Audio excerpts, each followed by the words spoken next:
نہ وہ کسی چیز کی تعریف کرتے ہیں۔ ابھی تم نہیں ہو شاید اس لیے ابا تمہیں کچھ بھی نہیں کہہ رہے، کچھ پرانی ہو جاؤ تمہیں خود پتہ چلے گا۔ میں نے غصے میں ابا کی برائی کی تھی تاکہ دیورانی کا دل ابا کی طرف سے خراب ہو، لیکن ایسا کچھ بھی نہیں ہوا۔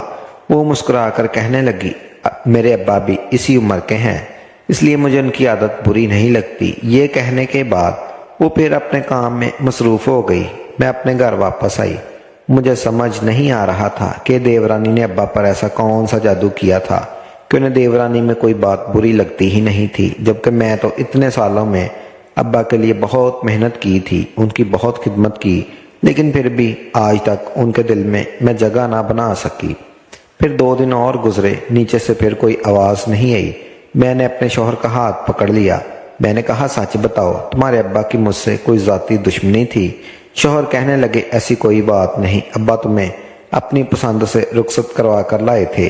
میں نے غصے میں اپنے شوہر سے کہا، ابا مجھ پر اتنا غصہ کرتے تھے، ہر وقت مجھ پر چلاتے رہتے تھے، لیکن دیورانی کو وہ کچھ بھی نہیں کہتے۔ میری بات سن کر شوہر زور زور سے ہنسنے لگا اور کہنے لگا، اچھا یہ تو کہو کہ تمہیں دیورانی سے حسد ہو رہا ہے۔ شوہر کی یہ بات سن کر میں اس کے ساتھ جھگڑا کرنے لگی۔ میری آواز کافی اونچی تھی۔ دیورانی ہماری آواز سن کر اوپر آئی، کہنے لگی، بھابی سب خیریت تو ہے؟ میں نے غصے میں اسے دیکھا اور کہا، ہاں سب خیریت ہے، بس میں ہی بری ہوں۔ یہ کہنے کے بعد میں اپنے کمرے میں آ گئی۔ وہ بیچاری پریشان سا چہرہ لیے کھڑی رہی۔ پھر میری بڑی بیٹی نے اس سے کہا، ماں کی عادت ہے، جب بھی والد سے لڑائی کرتی ہے تو برتن پھینکتی ہے، پریشان نہ ہو، سب ٹھیک ہے۔ میری بڑی بیٹی 13 سال کی تھی اور وہ کافی سمجھدار تھی۔ اس دن کے بعد میں نے دیورانی پر نظر رکھنے لگی، اس کے اٹھنے بیٹھنے کو بہت اچھی طرح سے دیکھ رہی تھی۔ مجھے اندازہ ہوا تھا وہ بہت دل لگا کر کھانا بناتی تھی، ہمیشہ تیار رہتی تھی، اس کے بال کھلے ہوئے ہوتے، ہونٹوں پر لپسٹک ہوتی، چہرے پر مسکراہٹ ہوتی۔ گھر کا سارا کام کرنے کے باوجود بھی میں نے کبھی اس کے چہرے پر تھکن کے آثار نہیں دیکھے تھے، اور سب سے بڑھ کر یہ کہ وہ ابا کے آگے پیچھے گھومتی تھی۔ ابا پانی پلا دوں، ابا چائے بنا دوں، ابا آپ کیا کھانا پسند کریں گے؟ اس طرح کے جملے اکثر میرے کانوں میں پڑتے اور میں حیرت سے اسے دیکھتی رہتی۔ میں نے کبھی اپنے سسر کے ساتھ ایسا دوستانہ رویہ نہیں رکھا تھا، لیکن اسے دیکھ کر مجھے خیال آتا کہ شاید مجھے بھی یہی سب کرنا چاہیے تھا۔ لیکن پھر میں نے ایک عجیب سی بات محسوس کی، میری دیورانی اپنے شوہر سے زیادہ اپنے سسر کو ترجیح دیتی تھی۔ میں نے دیکھا تھا کہ دیور کے گھر آنے کے باوجود وہ اکثر ابا کے کمرے میں موجود رہتی، ابا کے آگے پیچھے گھومتی رہتی، ابا کا خیال رکھتی۔ 1-2 بار میں نے دیور کو اس بات پر ناراض ہوتے دیکھا، لیکن پھر بھی میری دیورانی نے ابا کے آگے پیچھے گھومنا ختم نہیں کیا۔ اس کی یہ باتیں سن کر مجھے ایسا لگتا جیسے وہ کسی اور دنیا سے آئی ہو، ورنہ آج کل کی لڑکیاں کہاں ساس سسر کے بارے میں اتنا سوچتی ہیں۔ جہاں ابا کا گھر میں داخل ہوتے ہی وہاں سے ان کی خدمت کرنا شروع کر دیتی۔ سب لوگ دیورانی کے گن گا رہے تھے، مجھے تو کوئی اور جادوگرنی لگتی تھی جس نے سب کو اپنے قابو میں کر لیا تھا۔ پھر دھیرے دھیرے مجھے سب کچھ بہت عجیب لگنے لگا، اور دیورانی کا حلیہ، اس کا اٹھنا بیٹھنا ایسا لگتا تھا جیسے نظر آتا ہے ویسا نہیں، بلکہ وہ اپنے شوہر سے کہیں زیادہ ابا کے قریب ہو چکی تھی۔ ابا بھی ہر وقت اسی کے گیت گاتے تھے، جہاں وہ دکان سے واپس آتے وہاں دیورانی کو آواز لگاتے اور وہ دوڑ کر چلی جاتی۔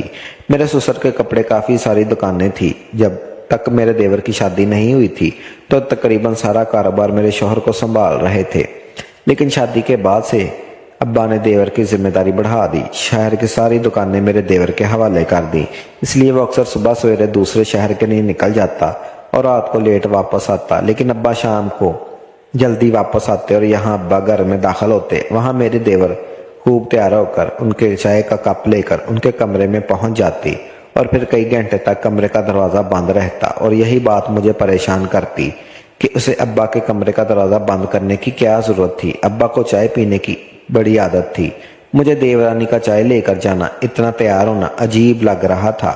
کمرے کا دروازہ بند ہوتا، یہ مجھے اور زیادہ پریشان کر دیتا تھا۔ دھیرے دھیرے دن گزر رہے تھے، اس کی شادی کے تقریباً 2 مہینے ہو چکے تھے۔ جب یہی بات میں نے اپنے شوہر سے کہی تب وہ غصے میں آنے لگے، کہنے لگے، اس بیچاری کی خدمت پر تم شک کرتی ہو، وہ اتنی اچھی تو ہے، تم کیوں اس کے بارے میں ایسا سوچتی ہو؟ اب تو میرے دل میں دیورانی کے لیے حسد اور بڑھ گیا تھا۔ میں اپنی دیورانی پر اور بھی نظر رکھنے لگی۔ پھر میرے دیور نے بتایا کہ وہ کام کے سلسلے میں ایک ہفتے کے لیے دوسرے شہر جا رہا تھا۔ یہ سن کر مجھے لگا شاید وہ اپنی بیوی کو مائکے چھوڑ کر چلا جائے گا۔ میں نے دل میں سکون محسوس کیا کہ چلو اچھا ہے، کم سے کم کچھ دن کے لیے دیورانی سے جان چھوٹے گی، ورنہ اس گھر میں ہر کوئی اس کے گیت گا رہا تھا۔ یہ سن کر میں حیران ہوئی کہ دیورانی نے اپنے مائکے جانے سے انکار کر دیا تھا۔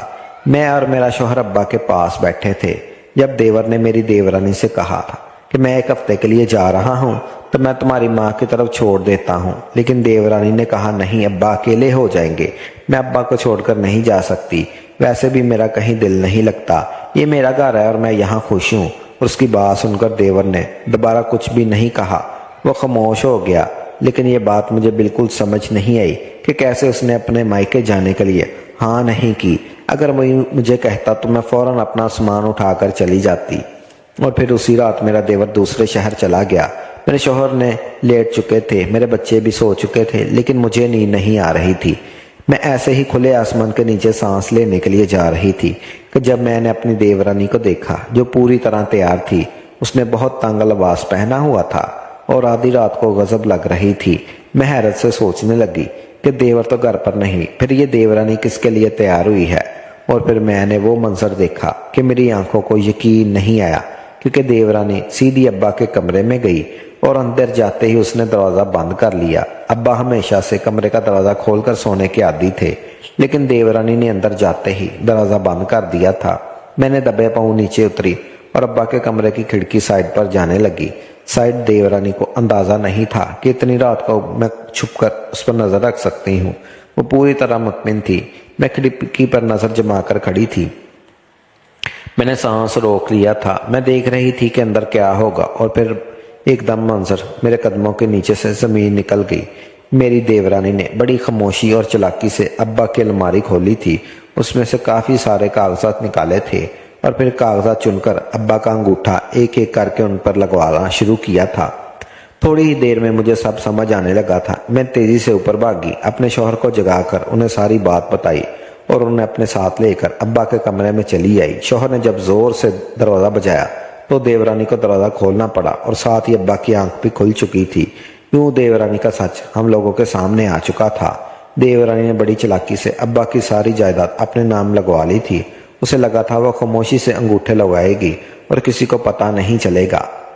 ابا کو یقین نہیں آ رہا تھا کہ دیورانی ایسا بھی کر سکتی ہے، لیکن وہ رندے ہاتھوں پکڑ گئی تھی، اور پھر دھیرے دھیرے اس کی سچائی بری طرح کھل چکی تھی، اور ابا کھانے میں نشے کی دوا دے رہی تھی، جس کی وجہ سے ابا کو گہری نیند آنے لگی تھی۔